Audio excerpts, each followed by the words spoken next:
The identity of the agents responsible for the unaliving of Alex Pretty was released. And when their identity was released, the whole vibe changed.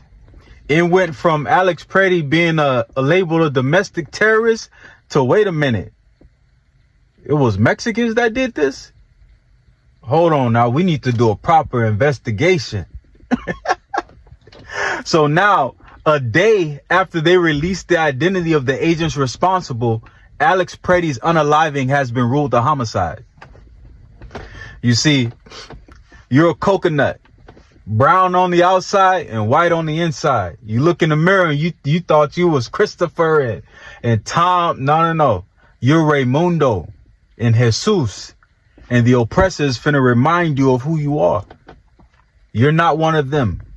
Hi guys, welcome back to our channel. In case you're new here, my name is Maren. And I'm Maureen. Right, so guys, in today's episode, we're going to be talking about the identities of the ICE agents who unalived Alex Pretty being released, and we're also going to be looking at the reaction of Black Americans and Hispanics who reacted to this situation. Yeah, you might be forgiven for thinking, at least for us foreigners who are new to this situation or are getting to learn about this, you would be forgiven for thinking that ICE agents only comprised of white people, right? But apparently Hispanics make up more ICE agents than the white community, right? Or so it seems, right? And so when the identity of these two agents were revealed, people came on the internet and started giving their theories that it was only released because they were not white males. Right, guys, so let's watch what we prepared for you and then you get to decide for yourself. You can also let us know what you think about this episode on the comment section,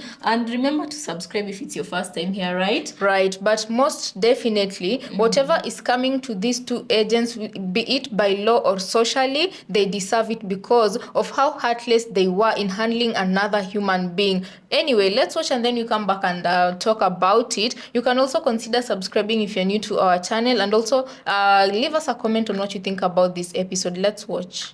All right, I'll be the one that says it because it is uncomfortable. Jesus Ochoa and Raimundo Gutierrez? Imagine, with names like those, and y'all thought you were on the same side?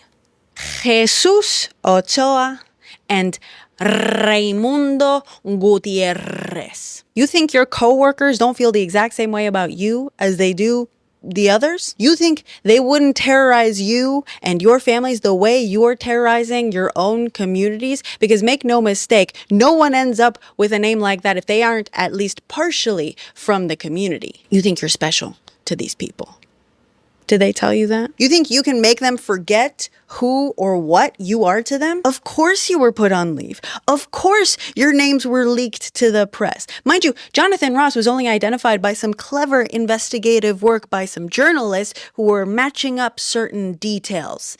But you guys, no. Official government documents leaked to the press. If only your names had been something like Michael Schmidt or Jeffrey Miller. But you know that, right? Jesse and Ray. I think this is worth remembering for all of the other Jesuses and Raimundos right now. No matter how hard you try to bury your roots, you will always be Jesus Ochoa and Raimundo Gutierrez. Useful to them until you're not. And as soon as it becomes more useful, they will toss you to the wolves. Happily. Now, I understand that some people may take issue with me being the one to deliver this message because while I am Hispanic, I'm not Latina. And I understand that.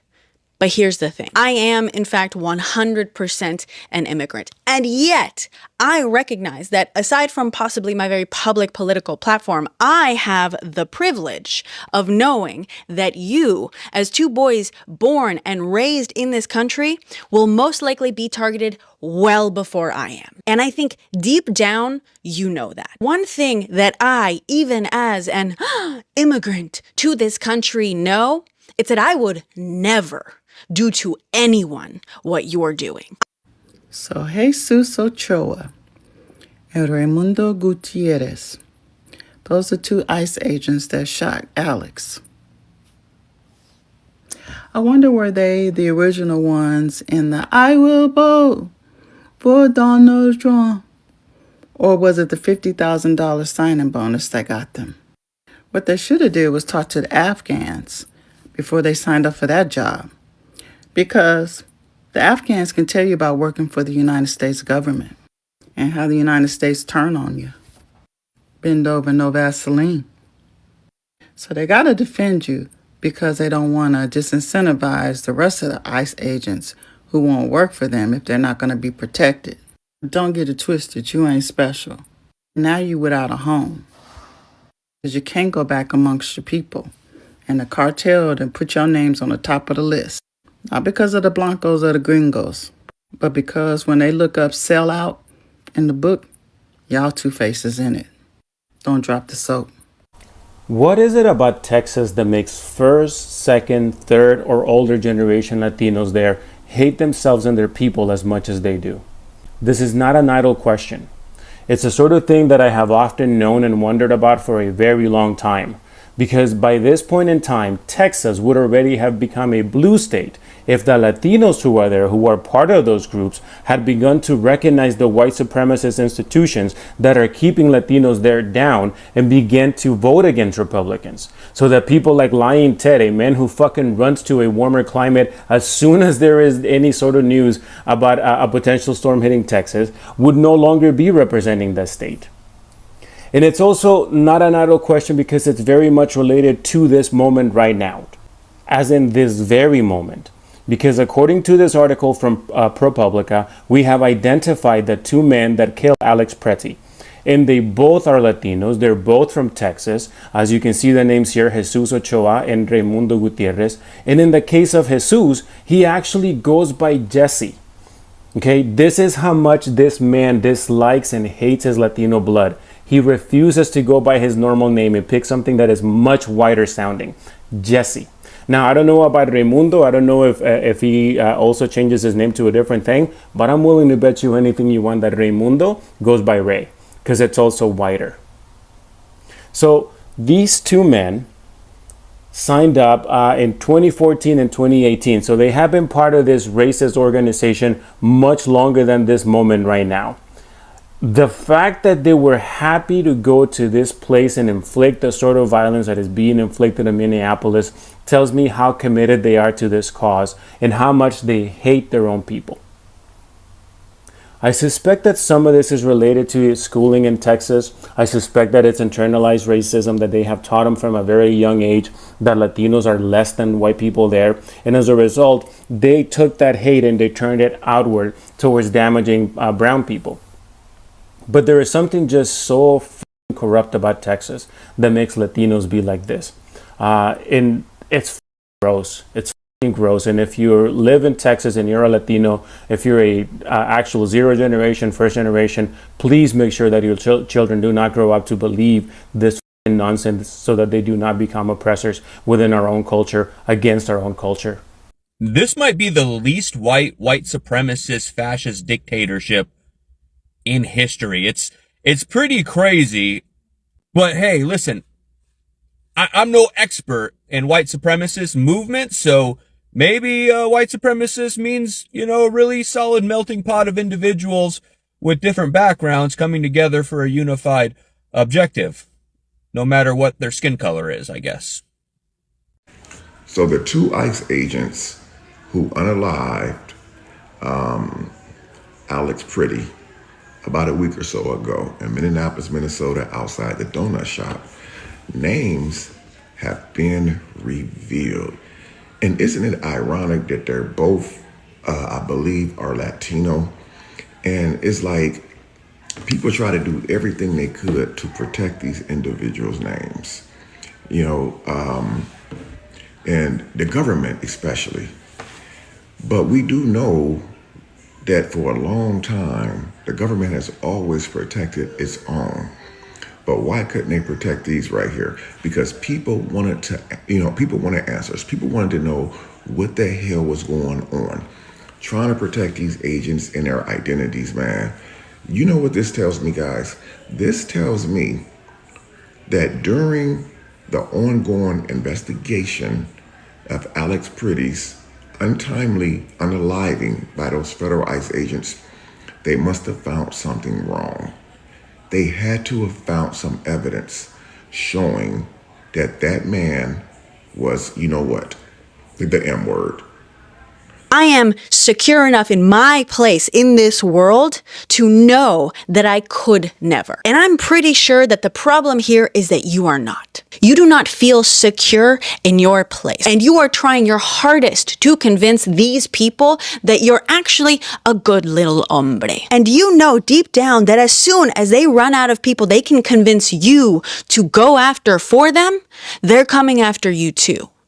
Trust. If you are going to help these people who do not care about you to get to that point, remember this one, because there will be no one left to care when it happens to you. His life was taken. Because why would they release the names of the agents? They do everything in their power to protect those ICE agents' identities, especially because of everything that happened with Renee Good and a few other people who was unalived by ICE agents right here in the U.S. But now they released their names and their photos, which tells me that charges could be possibly brought against these two individuals, man. So I'm glad that they are releasing the names because people need to know. You should not be covering up for these people who is out here committing heinous crimes on the streets of America, especially against our innocent people, man. Border Patrol people should be on the border, patrolling the border, not in our cities, acting like that they're police officers in uniform, because they're not police officers, man. They need to get ICE the hell out of here. Now that these men have been identified, it lets me know even more that charges is going to be brought against these two people. The American people need to see justice be served, man. So I say this is a good start in the right direction. You guys comment in the comment section and let me know what you think of this. What type of punishment should you think that these two criminals should face? Do you think that they will be convicted? And what do you and basically, do you guys think that the government is going to pursue charges or try to sweep it under the carpet like they do everything else? Thanks for watching. So guys, welcome back. Let us know what you think about this episode on the comment section, right? You know, one thing I have to say is that the Hispanic community, they really never learn, and they feel like their want of wanting to be white adjacent is what is messing up their community. Because when you look at how they're handling things, and to be honest, the kind of bonus they're giving, the signing up bonus they're being given is not helping the situation, right? Some do it because of the bonus, but some do it because they want to, right? And I have to say, do you think that if these agents were white people, or if they were white Americans, do you think that they would have been thrown to the wolf as easily as these two agents were thrown to the wolf? Right, because right now we are yet to see the one who unalived Renee have real consequences be met with him, because the powers that be defended him to the very last minute. Not that we are championing for these two other agents. As a matter of fact, all of them do deserve what is coming to them, and they should be set as an example for agents who do things who go rogue, right? And then also, when these two agents unalived Pretty, they were standing behind a big group and thought that there was no consequences that would ever meet them, right? But right now they find themselves standing alone with no one or nothing to hide behind. Right now their identities have been left out there, and so some people will have their faces marked in them for the rest of their lives, especially the two women who are with Pretty when Pretty was unalived. Right, and guys, I feel like there's nothing more that white people hate than someone who's acting above them, you know, and that is exactly... Or like them, who thinks they can enjoy the same privilege as them. And that is exactly what the agents did in how they handled Alex Pretty, you know. So right now, a lot of white folks are out in the streets protesting against ICE, you know, And then when this whole political situation is still hot, you get to be such a news gets to be dropped on your laps that, oh wait, it's them who dared to do that. So I can imagine how or what the white community is already thinking of. One thing about the Hispanic community is that they get so comfortable to a point where they forget that also their communities get afflicted by such situations. So right now they're acting as the oppressors, and they're out there doing the most, trying to uphold the white supremacy system, right? And it's the reason even why you look at how they voted during the elections that just passed, and it makes you understand a lot of things. Right. There was one Hispanic guy from our videos who was talking about how these Hispanics who grew up in Texas, right? They act like the generations, when you date back their generations, they really try as much as possible to act white, and the self-hating in them that makes them do, certain things. You kind of understand their psychology because of how they grew up, and this doesn't seem to end, because when they were voting, a lot of them didn't really think it would affect their communities the way it did post elections. If you'd have told a lot of them that after the president came into office, the people who are going to be targeted they were told, but there's a reason why they thought they wouldn't be affected. That white adjacency they think they'll have to enjoy, Right, because it's not just these two. We've seen clips of even immigration officers who work at the airport, who are especially either Latinos or Hispanics. They really think that they are white people, and I feel like that is why these two felt they had the freedom to do whatever it is they want. Because even if you see the life of Jesus, or let's say the life of Ramirez. Okay, let's leave Ramirez alone first, because Jesus is the one we've been told he calls himself Jesse. Like for short of Jesus. His name is Jesus, but they call him Jesus, right? And himself, he calls himself Jesse. Yeah, let him go down to Mexico or somewhere else and try abbreviating his name down to Jesse. He'll be called Hesse. No, like people will just look at him funny. Guys, can you imagine you self-hating yourself to such a point where that name that you are given to give you the identity of the culture you're coming from, you try to erase it when you are in a crowd, so that you can be more, you can identify more as a group you consider superior, or you can be accepted more by a group you consider superior. Right, guys, but all this is unfolding, and you cannot say that. I feel like the black community is just watching somewhere. It's like watching a movie, you're watching how all this unfolds, and you kind of know the ending of the movie, but you still want to stay around and stick around just to watch the plot ending plus the plot twist that comes about in the middle of that movie as it goes. And the plot twist in this movie that is now America 2026 is that white people are being now unalived, and that is something, a plot twist that you never thought you'd get to see, but also new kind of that it would come to a point where if they don't find black people in the streets who are protesting, they're gonna be looking for another group to be unaliving. And it just happened that this time round it's a lot of white people who are doing the protesting. Right. And the most interesting thing about human beings in general, not just the Latino community, the white community, or sometimes the black community, but the human being in general, is that someone who has been through something might try and tell you something about the situation they've been through, but I think it is in human nature for you to think that it won't affect you just because it affects a certain group first before it reaches to you. And I think this is the case with Latinos for the most part. When black people tried to tell them back in the election season, nobody was listening to the black people. Apparently, black people were only communicating amongst themselves, but when it came to the other communities that are non-black, it fell on deaf ears.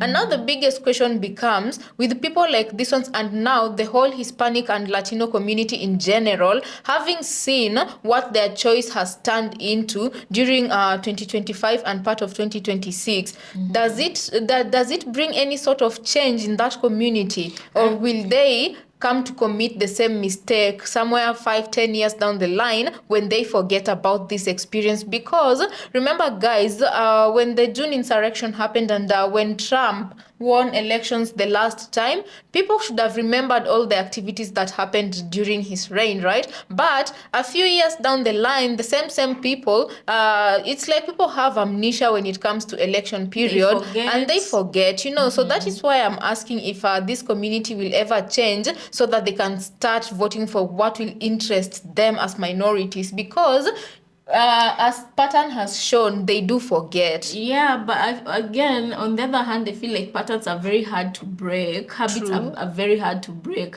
I feel like as soon as they again start enjoying some perks in society, it's very easy for them to forget, right? As soon as they start enjoying some perks long enough for them to think they're white again, they're gonna be forgetting, and they're gonna be doing things that go against their own interest as well. Because even up to now, it's funny that you still get to find videos where there are Hispanic people from the Hispanic community who are talking about losing healthcare, who are talking about this and that, who are talking about being affected by immigration, and maybe they were legal or in the process of getting their documents the legal way, but they still ended up being affected. Such people or such families, I've seen videos where reporters talk to them and they still say they are pro-MAGA, they still support the president. The only thing is that they didn't think they wouldn't change anything. The only thing is that they think that should not be happening to them.